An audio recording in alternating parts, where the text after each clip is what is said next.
ụlọ ọrụ mmepụta igwe ngụkọkụ latrik nwere ike ịrụpụta akụrụngwa ahụ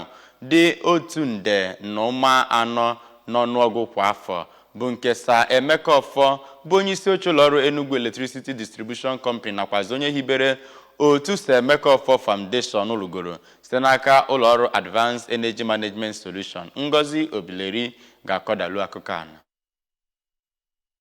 Ya bụ ụlọ ọrụ ka Sinetọ Shetima nke onye ya na ya wee gaa ya bụ njem bụ gọvanọ Chukwuma Soludo kelere Sa Emeka maka ịtụpụta ya bụ atụmatụ nke ọ kọwara na ọ ga-enye aka benata mkpesa a na-ekpesa n'ihe gbasara mita eji amụ ọkụ latrik na mpaghara South East, mana ọdụkwa n'otu aka ahụ nye ọtụtụ ndị ntorobịa ọrụ. N'okwu ya na ya bụ mmemme ka onye ji ọkwa Chief of Staff nke gọvanọ Chukwuma Soludo bụ Sir Ernest Ezeaji kọwara na ya bụ atụmatụ bụ nnọọ nke gbasoro ụkwụ na agba nke abụọ bụ atụmatụ idozi obodo nke gọvanọ Soludo tụpụtara ma kọwaa na ọ ga-akwado inye ndị ntorobịa ọrụ n'ịgbasa ụkwụ n'atụmatụ One Youth Two Skills nke gọvanọ Chukwuma Soludo tụpụtara. Onye isi oche EEDC bụ Sa Emeka kọwara na ya bụ ụlọ ọrụ bụ ka e wee hụ na ndị niile na-amụ ọkụ latrik na-enweta ihe ha kwesịrị inweta site n'ego ha tinyere na ya bụ ịmụ ọkụ.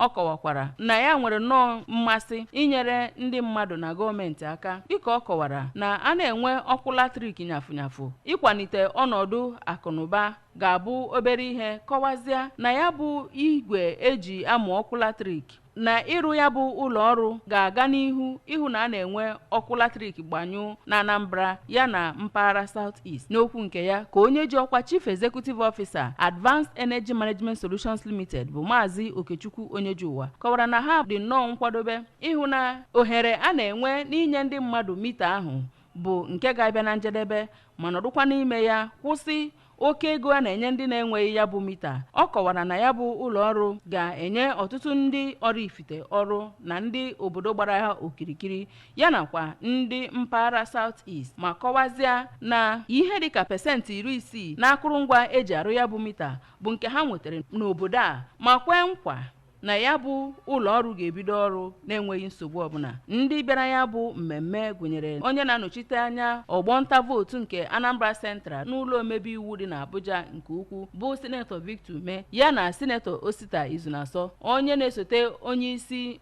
nkwupụta okwu ndị House of Representatives bụ Honorable Benjamin Kalu na ọtụtụ ndị ọzọ gasị site n'Oraifite nke dị n'okpuru ọchịchị ime obodo Ekwusigo. Abụ m Ngozi Obileri.